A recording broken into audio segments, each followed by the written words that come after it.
আজকে আমার আশীর্বাদ সকাল থেকে তো একটার পর একটা ঘটনা ঘটেই চলেছে। এখানে আমি কি করব, কোন দিকে যাব কিছুই বুঝতে পারছিলাম না। ঝড়ের বেগে রেডি হচ্ছিলাম আর ওর এদিকে চলছে আশীর্বাদ। ওর আশীর্বাদ হয়ে যাওয়ার পর আমার আশীর্বাদ হবে, তারপর আমাদের দুজনের একসাথে আশীর্বাদ হবে। ওর আশীর্বাদ হয়ে যাওয়ার পর এখনো ঘর থেকে চলে যাচ্ছে, আমরা কেউ কারোর আশীর্বাদ দেখতে পারবো না। সকাল থেকে এত তাড়াহুড়োর মধ্যে সবকিছু হয়েছে, ও তো আমাকে দেখতে পারেনি। এখন পাশ দিয়ে যাওয়ার সময় আমাকে বলে গেল সুন্দর লাগছে। আর ওর মুখের এরকম রিয়াকশন কেন বলো তো? ওকে যতবার ব্লেজারের কথা মনে করানো হচ্ছে ও ঠিক এরকম রিয়াকশন দিচ্ছে, কারণ জানে ব্লেজারের কথা বললেই আমার মাথাটা যাচ্ছে গরম হয়ে। কে ভাই রেজিস্ট্রির ব্লেজারই বাড়িতে ফেলে আসে, তাও বাড়ি যেখানে 80 কিলোমিটার দূরে। একসাথে এখন হবে আমাদের আশীর্বাদ।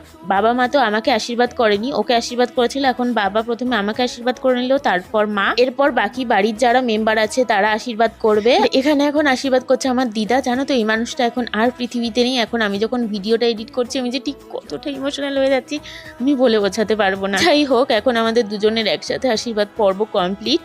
এবার হবে নতুন যুদ্ধ শুরু।